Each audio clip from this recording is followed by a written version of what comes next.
11:15 in the morning, April 21st, 2026. Buckingham Palace.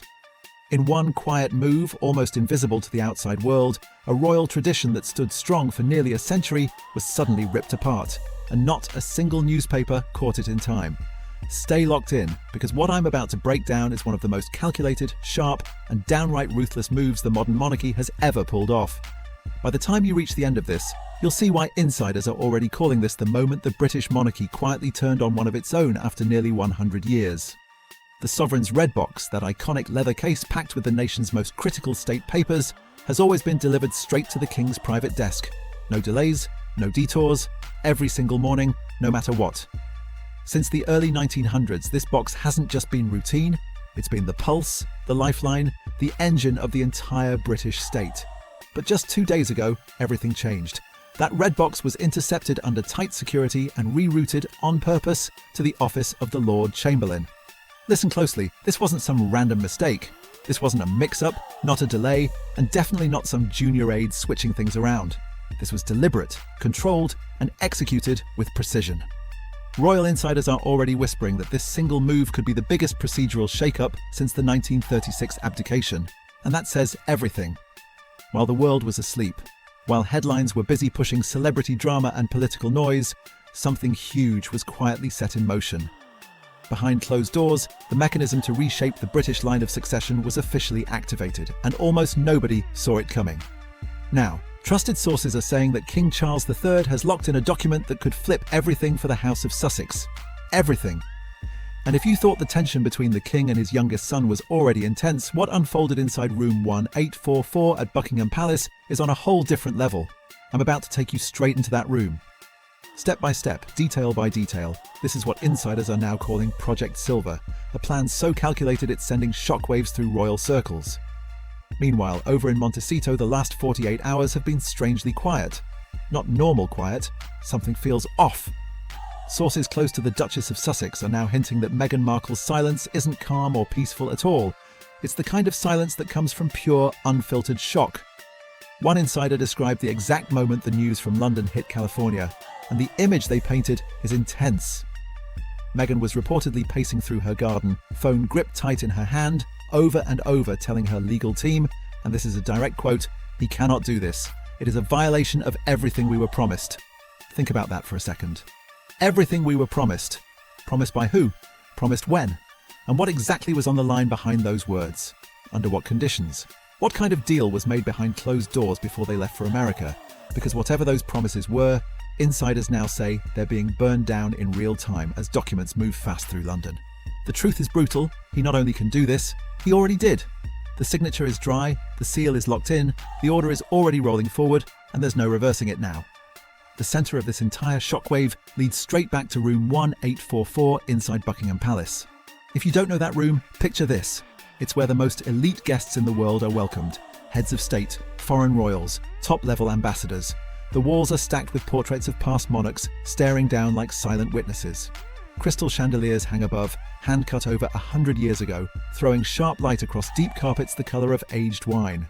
Every inch of that room is designed to remind you of one thing: the massive weight of royal history.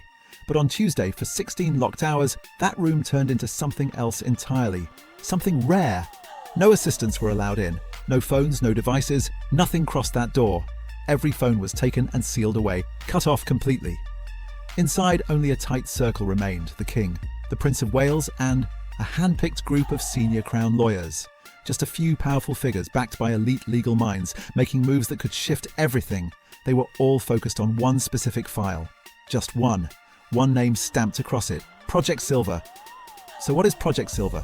This is where things get serious, because this is the part mainstream royal media won't even go near. Project Silver is the internal, highly confidential codename for a 2026 amendment to the letters patent. And to really understand how sharp and how intense this move is, you need to understand the legal structure that controls the British monarchy. A king cannot just snap his fingers and remove someone from the line of succession. That power doesn't work like that. Taking someone out of the succession line sits with Parliament. It needs laws, debates, votes in both houses, and formal approval. It's designed to be difficult, almost impossible to pull off quickly. But here's where it gets strategic.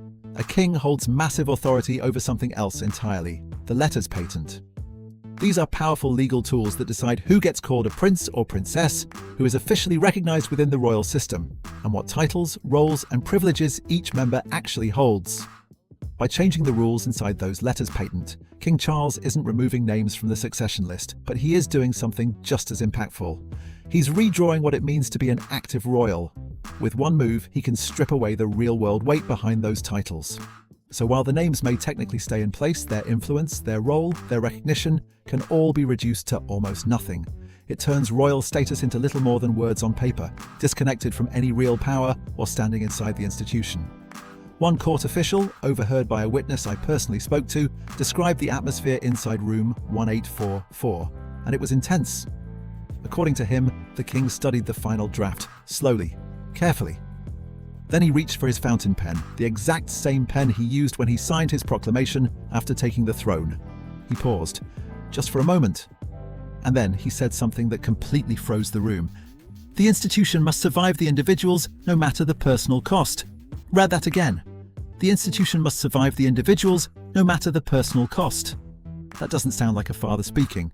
That sounds like a sovereign making a hard decision where duty comes before everything else. The moment that pen hit paper, everything shifted instantly.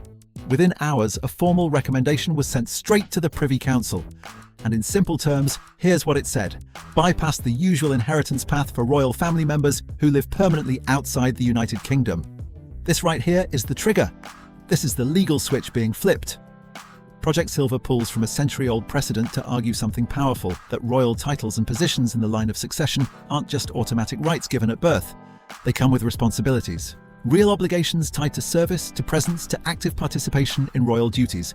And if those responsibilities are stepped away from, if the role isn't being fulfilled, then those rights connected to it can be legally put on hold. That's the core of it. Not removal, but suspension. Not erasing names, but redefining what those names actually mean inside the system. As of this morning, April 23, 2026, the clock is ticking. Reports say the Sussex legal team is now up against a strict, no-flex deadline. The message coming from the palace is clear and cold: comply or be reclassified. No middle ground, no delays, no second chances. Behind palace walls, insiders say the king's move is being treated as a final settlement. Not just a warning, not just a negotiation, but a complete closing of accounts. A door that isn't just shut, it's sealed tight. And then things escalated even more. A report quietly shared among senior staff revealed details of a short but painfully cold phone call between London and California. According to the aide who described it, the king's voice stayed steady, controlled, almost clinical the entire time. No warmth, no softness, just authority. There was no trace of fatherly emotion, just the sound of a sovereign delivering a final position. When Harry reportedly asked if there was any space for negotiation, any compromise, any way back, the response came back sharp and direct. One line: "The crown is a responsibility, not a luxury brand." Let that hit. The crown is a responsibility, not a luxury brand. That wasn't just a statement, it cut straight through everything. Every media deal, every streaming project, every product launch, every paid appearance, all of it wrapped into one message. In that single line, the king didn't just respond, he defined the entire conflict.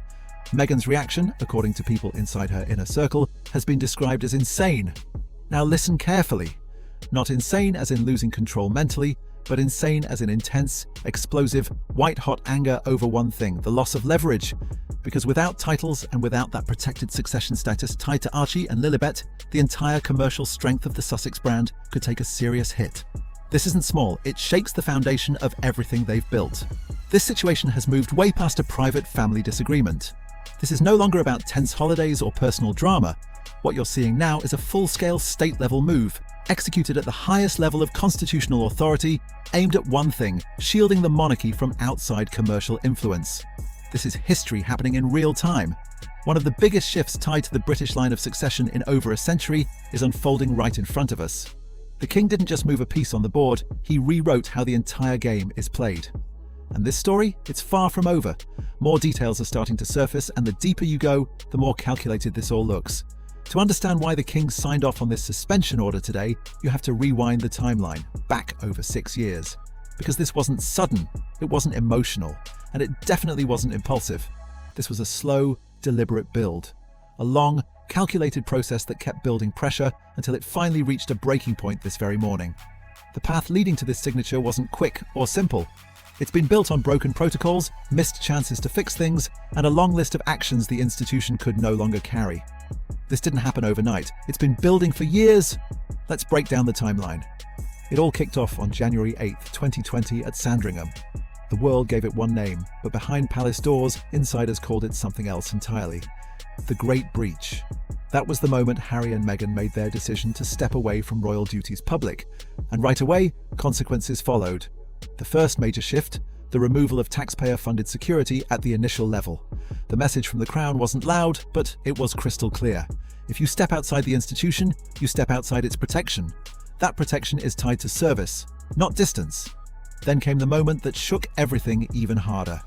March 7th, 2021, the Montecito interview with Oprah Winfrey. This wasn't just another headline. This changed the entire direction of the conflict. What had been a private family issue exploded into a global media storm. The claims made during that interview reached over 50 million viewers worldwide, and the impact went far beyond personal tensions. It sparked serious conversations across the Commonwealth, putting pressure on nations to rethink their relationship with the Crown. Inside palace circles, the reaction was intense. One senior courtier later shared that the late Queen didn't see that interview as a call for understanding, but as something much more serious.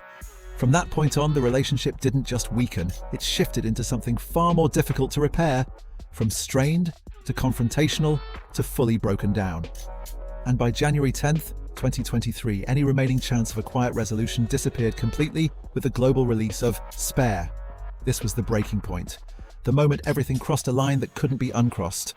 By sharing private conflicts, including physical disputes with the heir to the throne, and revealing deeply personal, off-the-record conversations with senior royals, Prince Harry didn't just tell his version of events. He stepped into territory the monarchy depends on keeping sealed, because the system runs on discretion, on controlled silence.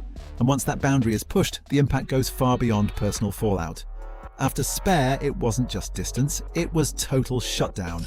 The gates of Windsor Castle didn't just close, they were symbolically locked tight. No easy way back. Then came a moment that shifted the entire direction of the situation. February 5th, 2024, the King's health challenges, including his cancer diagnosis, were made public. That single update changed priorities instantly. Behind the scenes, internal strategy operations, quietly known as Project Bridge, were pushed forward at speed. The focus became urgent. Long-term stability of the monarchy was now the top concern. The King's closest advisors reportedly saw the situation clearly.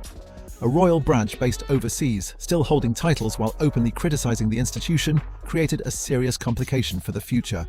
It wasn't something that could just be left unresolved. From their perspective, it had to be addressed during King Charles's reign, not passed forward. And then the pressure expanded into the commercial world. June 15th, 2025, in California, Meghan introduced a luxury lifestyle brand, reportedly aiming for massive investment backing. But here's where it raised eyebrows. Reports suggest that materials presented to potential investors place strong emphasis on her Duchess title. And from the palace view, that connection between royal identity and private business activity only added more urgency to the situation. This was seen as the ultimate red line. Using a title granted by the sovereign for service to the British Crown and then tying it to a private business empire in a foreign country was viewed inside palace circles as a serious breach. Not just a bad look, but a full-on clash between royal duty and personal profit. To the institution, the line wasn't just crossed, it was wiped away completely, and that's when the legal endgame reportedly began. On New Year's Day 2026, behind closed doors in British Parliament, a process most people didn't even know was happening started moving fast. The Titles Deprivation Amendment Act was pushed through its early stages with one clear purpose: to give the sitting monarch sharp constitutional tools to remove or suspend titles from those seen as acting against the national interest. Quietly, cleanly, and without turning the whole thing into a public circus. Then came the final hit to the Sussex defence. Just weeks ago, the High Court denied Prince Harry's last appeal for restored police protection. And with that ruling, the Sussexes were left standing without the palace umbrella they once believed would always cover them. No full institutional shield, no royal security structure, no legal armour strong enough to block what was coming next. And that brings us right to this moment, April the 23rd, 2026. The King has reportedly signed the order to suspend all styles and honours connected to the Sussex branch. Years of tension, public battles, and broken trust have now crashed into one final move. But the biggest question still hangs in the air. Without the protection of the monarchy, and with their commercial power sharply weakened, how will the Sussexes respond now that the palace has moved to officially cut off their royal influence? The response? It's already being shaped behind the scenes in Montecito. And this next part, that's where things get sharp, calculated, and impossible to ignore. Because removing a royal heir isn't just signing a document, it's a full structural takedown. To really understand how serious this moment is, you need to look at what insiders are calling the authority staircase. This is a 3-level legal framework that King Charles has been quietly building over months, step by step, layer by layer, designed to lock in the future of the monarchy. This isn't random, it's planned, it's documented, and it's exactly what the Sussex legal team has reportedly been trying to keep out of public view.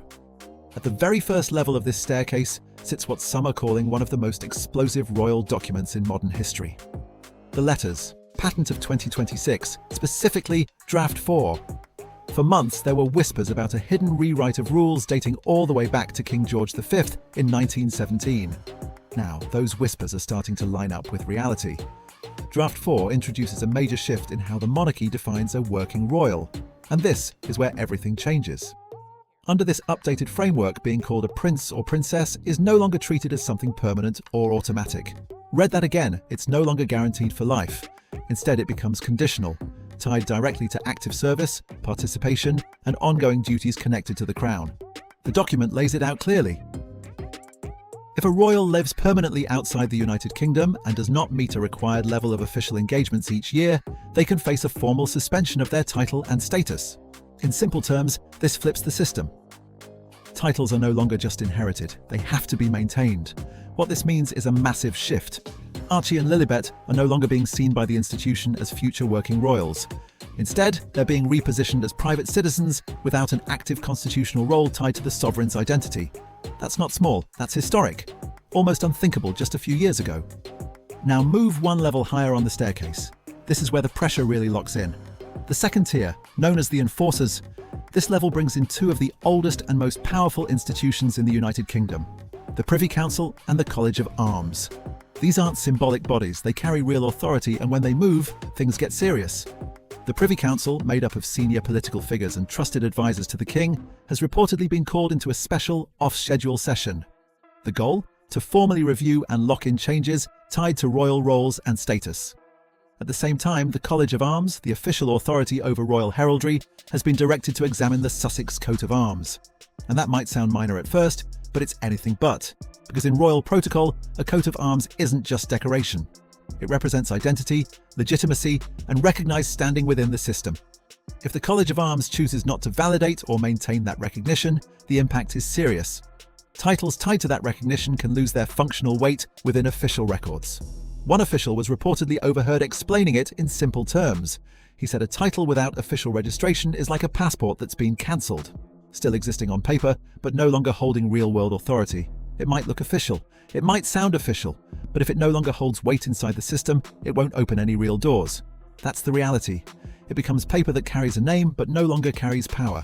Now here comes the final and most serious level of the staircase, the legal force that sits directly with Parliament.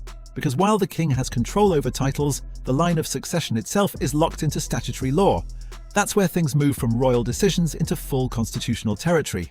This brings everything straight to the succession to the Crown Act of 2013. And insiders are pointing closely at one specific section, Clause 2. This is where the idea of absolute allegiance comes into play. And when you read that carefully, the meaning hits hard. It suggests that any individual in the line of succession who acts in a way considered harmful to the constitutional stability of the monarchy can be flagged for parliamentary review. Now connect the dots. By framing the Sussex situation as a failure to maintain that level of allegiance through external business ventures and public disclosures, King Charles is effectively placing the matter into Parliament's hands. That's the real power move, because once that recommendation is on the table, it opens the door for the House of Commons to step in. And if that happens, they have the authority to formally adjust the line of succession. Not just modify, but potentially move past the Sussex branch entirely. According to Project Silver documents, an allegiance audit tied to Prince Harry and his children was completed on April 15th. And the result, based on insider reports, was clear, unanimous. Let that sink in. Not divided, not debated, unanimous. At this stage, the king isn't acting in a personal role. He's operating like the head of a centuries-old institution, making calculated decisions designed to protect its long-term future, no matter how difficult those decisions may be. As these three levels of authority snap into place, the Sussexes are being pushed into a tight legal corner with no clear way out.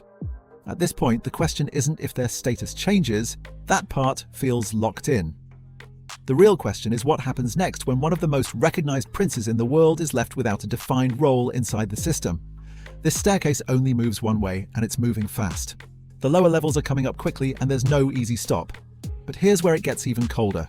What the public sees is drama, headlines, and emotional tension. That's the surface. Behind closed doors, insiders describe something very different. This isn't emotional, it's structured, a calculated, step-by-step operation. King Charles isn't reacting, he's executing a plan built with precision by his top advisors. A four-phase strategy designed to completely neutralize what they view as a long-term risk to the monarchy's stability.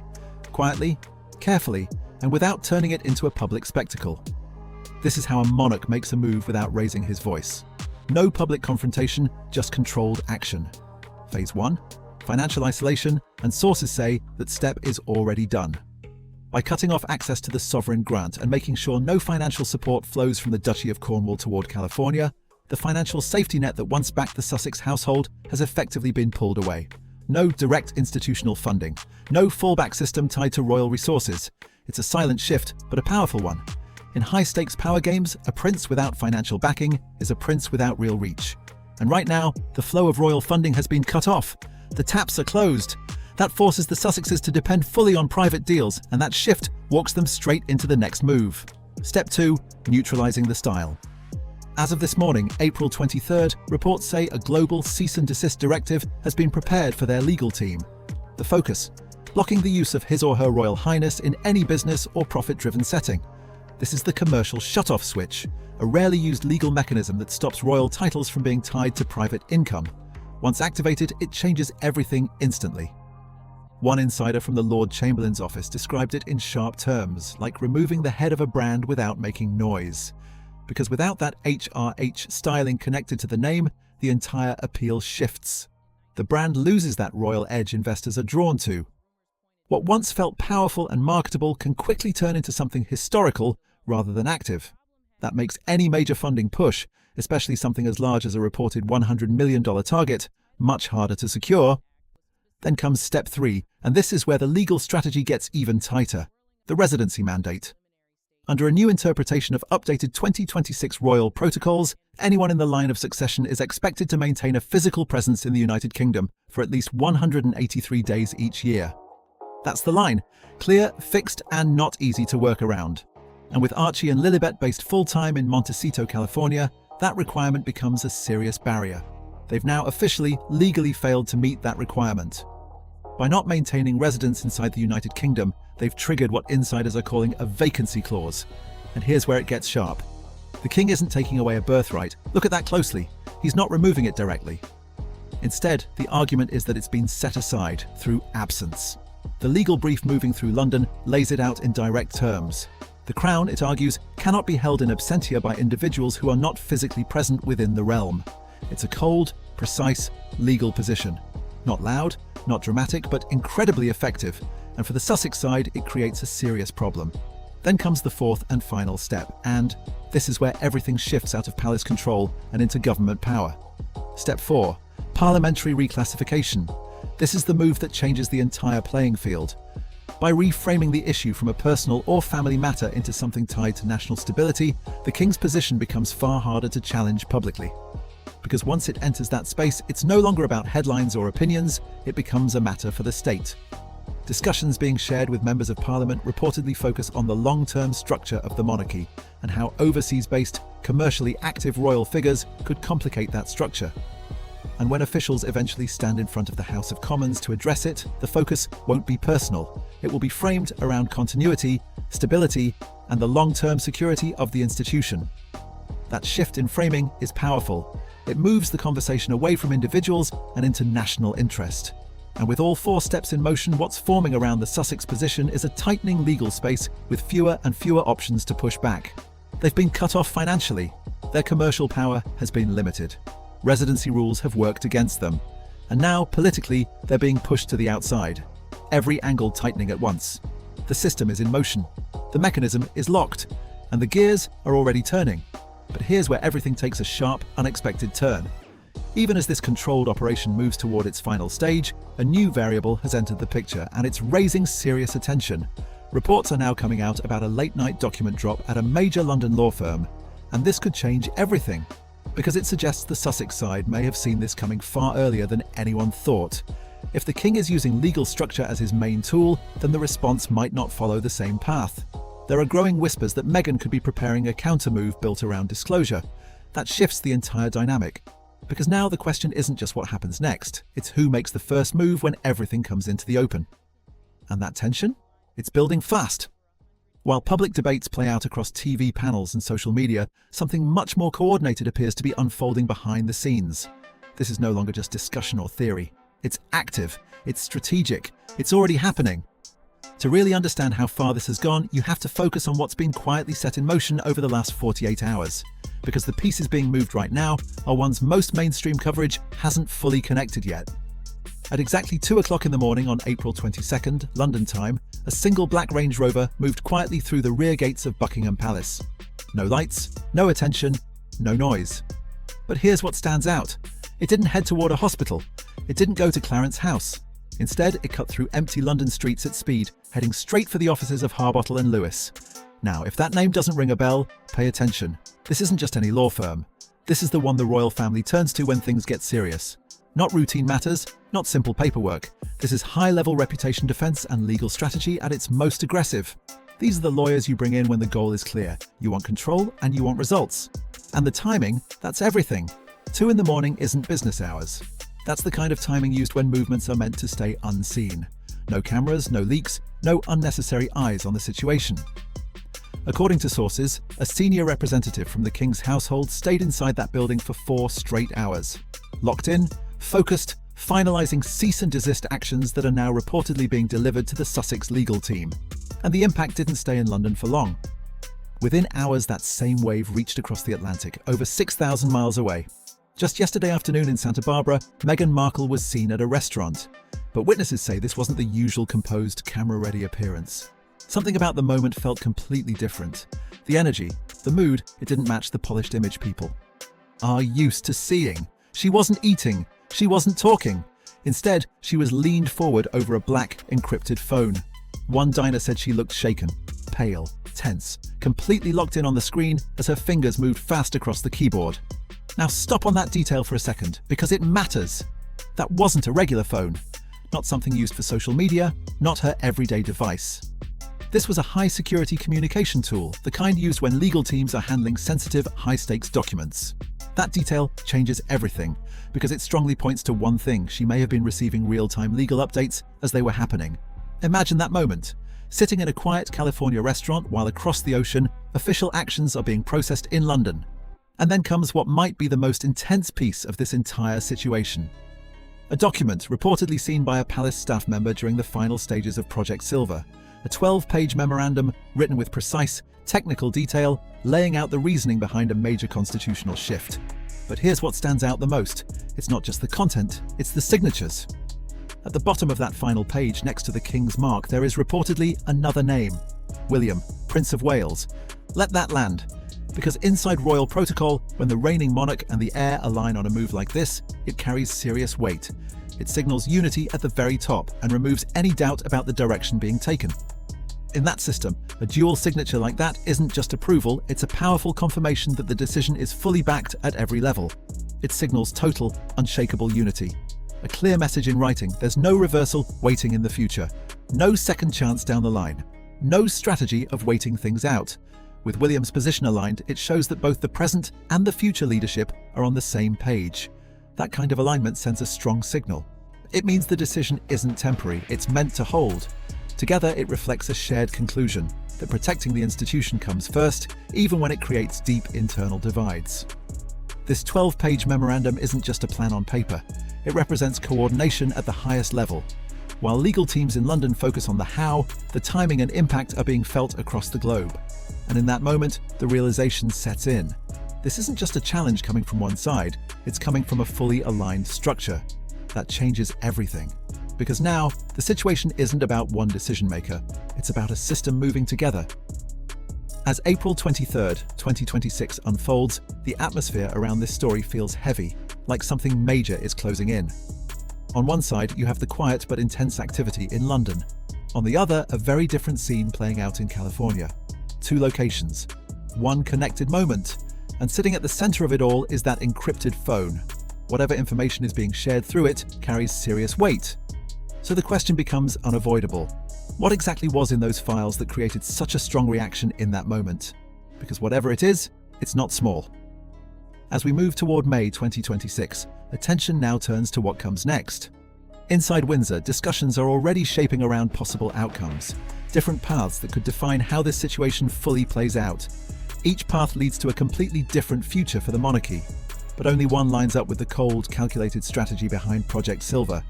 So let's break it down, because this decision tree could shape everything that happens next for the Sussex legacy, and by the end of this, you'll see which direction looks most likely. The first scenario is what insiders are calling the nuclear option, and it's exactly as intense as it sounds. In this version, the pressure from losing titles and status becomes too much. The strain creates a final split between the Duke and Duchess of Sussex. Faced with losing his role, his connection to the institution, and his children's standing, Prince Harry could be pushed into making a drastic move to protect whatever position he has left. And then comes the response. In this scenario, Meghan could choose to release deeply personal material from their time as working royals. Private conversations, behind-the-scenes moments, things that were never meant to be public. If that line is crossed, there's no going back. Once that kind of information is out, it can't be contained. At that point, it becomes a full-scale conflict, both sides taking damage, both reputations hit hard, a situation where everyone loses in the end. Now, the second path, this one is quieter, but still powerful. It's being described as the frozen line. In this outcome, Archie and Lilibet wouldn't be formally removed from the line of succession, but their status would be placed into a kind of inactive position. Not advancing, not playing a role, just existing on paper without real function. In this scenario, they're pushed all the way to the back of the line, behind extended branches of the family tree, so far down that most people wouldn't even recognize their place.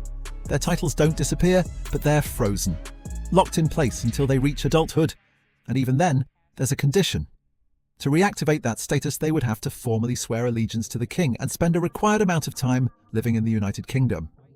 That's not exile in the loud sense, it's quiet, controlled distance, a slow, administrative step back. No slammed doors, just a path that fades out over time. But then comes the third scenario, the one insiders say is the most likely, the silent erasure. This is where royal strategy becomes almost invisible. No big announcements, no dramatic statements, no public clashes, just silence. Because in this system, what isn't said can carry more weight than anything spoken. There's no expectation of a televised address, no press conference, no direct confrontation. Instead, attention shifts to something far more subtle, the official royal records. In something like a formal decree, if certain names are simply not included, the message is clear without being spoken. Inside royal protocol, absence from that record changes everything. It means no active role, no recognition within the working structure, no place in the current framework. And it happens without noise. That's why this approach stands out. It protects the institution without creating open conflict. No headlines to fight, no statements to respond to, just a quiet shift that speaks for itself. So the real question is, why choose this path over all others? Because this is how the monarchy has survived for centuries. Not through loud battles, but through quiet control. They don't fight in public. They withdraw recognition. They don't argue. They simply stop including. And that approach is powerful. By removing the Sussex names from official records, the king doesn't need to explain anything. Their status shifts without confrontation. What remains is more like a shadow of what once held weight. Something that might still appear in media, in interviews, in public conversation, but carries no real authority inside the system itself. Recognized by headlines, but not by the state. But here's where everything takes one more turn, and you need to pay close attention. Even the most carefully built strategy can have a weak point. Because as of this morning, April the 23rd, a new piece of information has started circulating from a source connected to Frogmore Cottage. During a final review of the property, something unexpected was reportedly discovered, a high-security data drive. And what's on it is already being talked about in very controlled circles as the Windsor tapes. These are said to include recordings and documents dating back to 2018, the time when relations between the Sussexes and the rest of the family appeared stable, at least on the surface. But here's the part raising serious attention. There are claims these materials could point to a previously unknown agreement, something that, if proven valid, might challenge parts of the current legal strategy. Now the pressure shifts again, because the question becomes, what happens if that information is brought forward? Could it be released publicly at a key moment? Could it be used as leverage in negotiations? Or is it simply being held as protection, something kept in reserve? Whatever the intention, it introduces a new layer of uncertainty into an already tense situation. And now, everything may come down to one critical moment. Who makes the first move? If this breakdown gave you new insight, hit that like button right now. Don't wait. Your support is what keeps these deep dives coming and helps bring attention to stories that don't always get fully explored. Make sure you subscribe to the channel and turn on all notifications so you don't miss what's coming next. The next deep dive into the Windsor tapes is on the way, and you don't want to walk into that one without context. Now, I want to hear from you. Drop your thoughts in the comments. Be real, be direct, say exactly what you think. Is the king acting as a protector of the crown, doing what he believes is necessary to preserve a centuries-old institution?